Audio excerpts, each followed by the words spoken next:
My fiancée went live on girls' night, trashing me to her friends, unaware I was watching. She laughed. He's so clueless.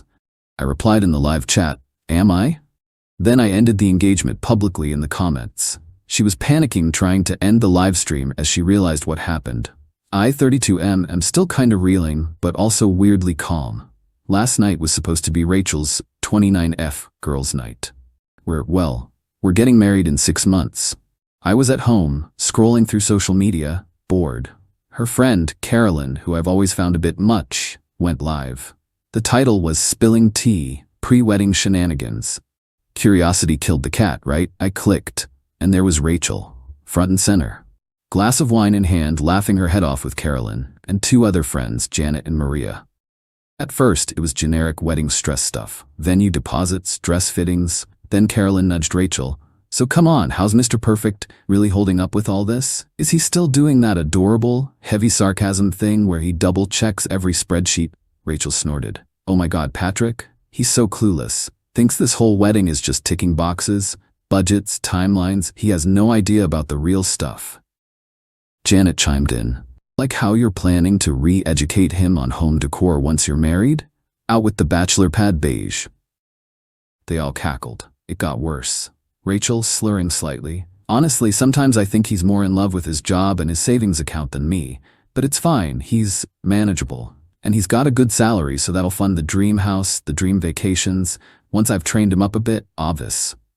He's whipped, girl. You've got him wrapped around your little finger. Rachel, preening. Pretty much. He's so predictable. So safe. He'd never suspect a thing. Thinks I'm just his sweet little angel. She then did this mock angelic face that made my stomach turn. She actually said, he's so clueless, and they all roared with laughter. My blood ran cold.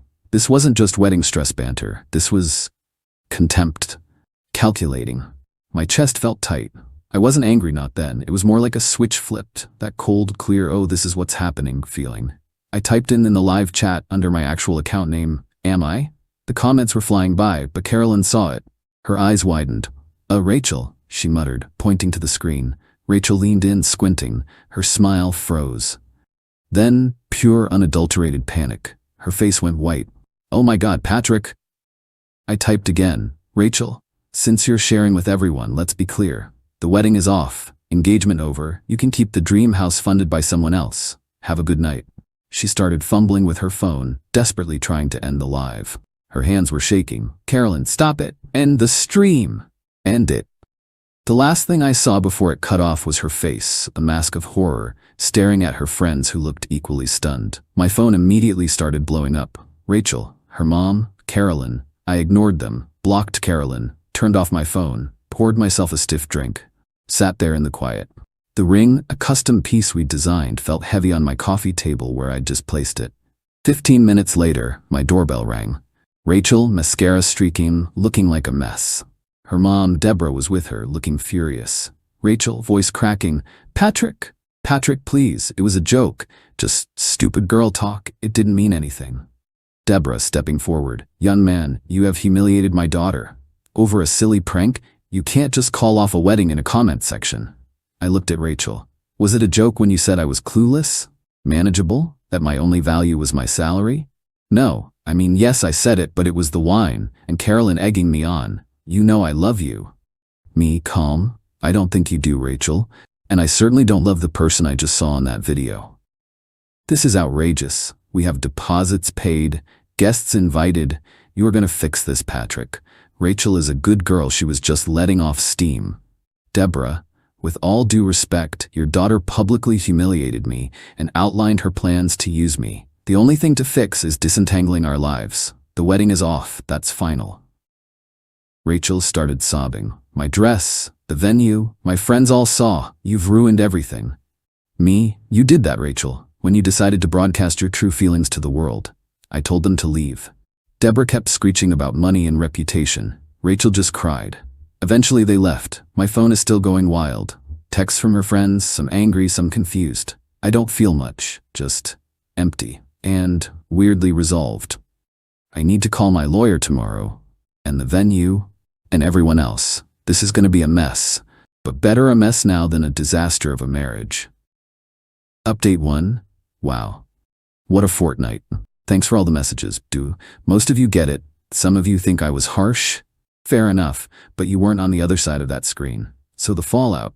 Rachel didn't take final as final. The day after the live stream incident, as I now call it, she and Deborah showed up at my work, my actual office, caused a scene in the lobby. Rachel crying, Deborah demanding to speak to my boss to make him see sense. Security had to escort them out. My boss, thankfully, is a decent guy, heard the short version from me later, and just said, "Handle your personal life, Patrick, but not in my lobby." Mortifying.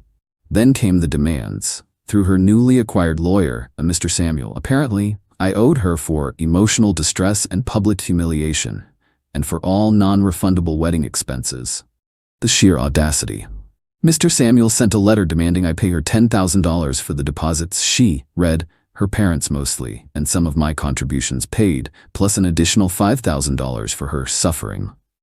My lawyer, Miss Christine, who is a shark, bless her, basically laughed, sent back a very polite letter stating that Rachel voluntarily and publicly breached the implicit terms of our engagement agreement by, and I quote, publicly defaming and expressing contempt for my client, thereby demonstrating a clear lack of intent to enter into the marriage in good faith. We also pointed out that she was the one who broadcast her intentions to an audience. The entitlement from Rachel's side is just staggering. She genuinely seems to believe she did nothing wrong. Her main supporter, Carolyn, has been all over social media with vague posts about toxic men, and some people can't handle strong women. Lol. Okay, Carolyn, Rachel's dad, Gregory, actually called me. He's always been a quiet, reasonable guy. He sounded tired. Patrick, son, I know Rachel messed up badly. But it's a disaster. Her mother is beside herself. Can't we find a compromise? Some way to lessen the public shame? I told him respectfully, Gregory, she didn't just mess up, she revealed her entire game plan. There's no compromise on that. I'm out. He sighed, said he understood, but that Rachel was in a bad way. The bad way apparently involves her calling me nonstop from burner numbers. I blocked so many, leaving tearful, then angry, then pleading voicemails. How could you do this to me? Is a common theme. And the dirty tricks started. Small stuff, but telling. My Netflix password got changed. It was a shared account. I've since secured all mine. Then I got a notification for a bunch of expensive skincare charged to a department store card that I am the primary holder of, and she was an authorized user on. She'd never used it for more than a coffee before.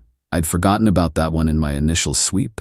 Called the credit card company, reported the card stolen, technically unauthorized use now, and disputed the charges. They're investigating. It was over $800 in fancy creams and serums. Like, really? Your life is imploding and you go on a revenge beauty binge on my dime? Miss Christine is already compiling all this. The attempted charges, the harassment at work, the voicemails. She said it paints a picture of someone who is not acting in good faith, which will be helpful if they actually try to sue for those deposits. A couple of our mutual friends have reached out. Some are supportive of me. Others are trying the, she's really sorry, she's just young and dumb angle. Young, maybe. Dumb? Not in the way she meant it. Calculating is the word. The biggest headache is the venue. They're holding firm on the deposit, which was significant, about $8,000, half of which I paid directly. Rachel's parents paid the other half. Her lawyer is arguing I should forfeit my half and reimburse them for theirs because I unilaterally canceled. Miss Christine is arguing that Rachel's actions constituted a fundamental breach, making the contract impossible to fulfill under the original pretenses. It's a stalemate for now. It's draining, I'm not gonna lie. There are moments when I just feel this wave of sadness for the relationship I thought I had. But then I remember her face, laughing with her friends about how clueless I was, and the calm returns. This is damage control. Necessary. Update 2 months later. Alright, buckle up, it escalated. Because of course it did. So Mr. Samuel, Rachel's lawyer, must have realized the emotional distress angle wasn't flying, especially after Miss Christine sent him a compilation of Rachel's, let's call them enthusiastic voicemails and a log of the blocked numbers. Not to mention the security report from my office. Their new strategy? Pure, unadulterated financial warfare, with a heavy dose of entitlement. First, the venue. They actually tried to sue me for the full venue cost, arguing I broke the contract. Miss Christine was ready. We countersued for my half of the deposit, citing Rachel's actions as the reason for cancellation. We also had the saved live stream footage, thank you screen recording, and the chat logs. When Mr. Samuel was made aware, we had irrefutable proof of Rachel's statements before I commented, including her explicitly stating her financial motivations. He suddenly became much more amenable to settling the venue issue. Funny how that works. In the end, we both lost our deposits. Annoying, but better than paying for the whole damn thing. Rachel's parents were apparently livid they didn't get their money back from me. Then Rachel and Deborah doubled down on the public humiliation and ruined reputation angle, but this time they got nasty. Someone, and I have my very strong suspicions it was Carolyn, goaded by Rachel, started spreading rumors. Really ugly stuff. They began messaging my female colleagues and friends of friends on social media with fabricated stories about me being controlling, emotionally abusive, even hinting at financial impropriety at my job. Just vile, baseless accusations designed to wreck my personal and professional life. My boss called me in again. This time, he was more concerned. He'd received an anonymous email, surprise, surprise, with some of these allegations. I was furious, but I kept my cool. I explained the situation, the live stream, the breakup, the harassment. I said, this is retaliation, it's baseless. He knows my work ethic, knows my character. He said HR would have to do a cursory confidential check due to the nature of the allegations, financial stuff, which is serious in my field. It was a stressful week, but thankfully it was all dismissed as unsubstantiated. The damage, though, to my peace of mind? Huge. This was the line, the absolute limit. Trashing me to her friends was one thing, trying to bleed me dry financially was another. But attempting to destroy my career and reputation with lies? Game on. All gloves off. Miss Christine was already working on a cease and desist for harassment. After the work rumors, we upgraded. We filed for a restraining order, citing the stalking behavior, workplace, burner phones, the financial harassment, attempted credit card fraud, and now defamation. We included sworn affidavits from colleagues who received the messages and the anonymous email to my boss. The hearing was something else. Rachel showed up looking like butter wouldn't melt, all teary-eyed and victim. Deborah was there, scowling. Carolyn was there too, smirking from the back until the judge told her to sit down and be quiet or be removed. Mr. Samuel tried to paint Rachel as the heartbroken, wronged woman. Miss Christine just played a few key snippets from the live stream. The clueless comment, the manageable comment, the his salary will fund the dream house comment.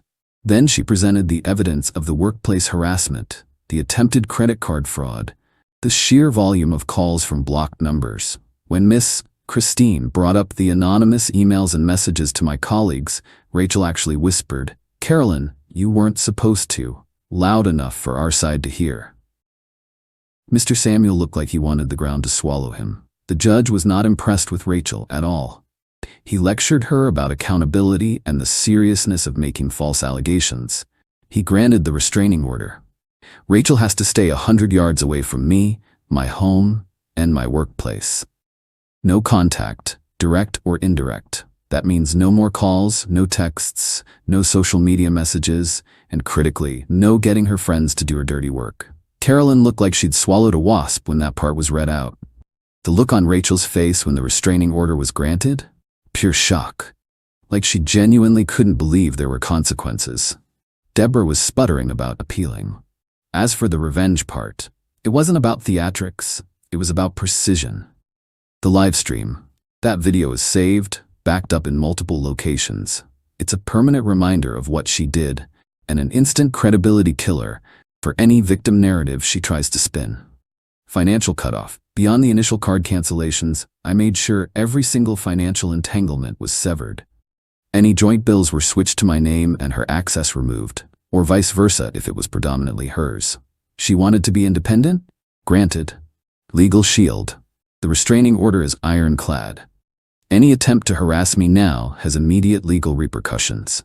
Miss Christine also sent Mr. Samuel a very strongly worded letter outlining potential civil action for defamation if any further false statements are made by Rachel or anyone demonstrably acting on her behalf.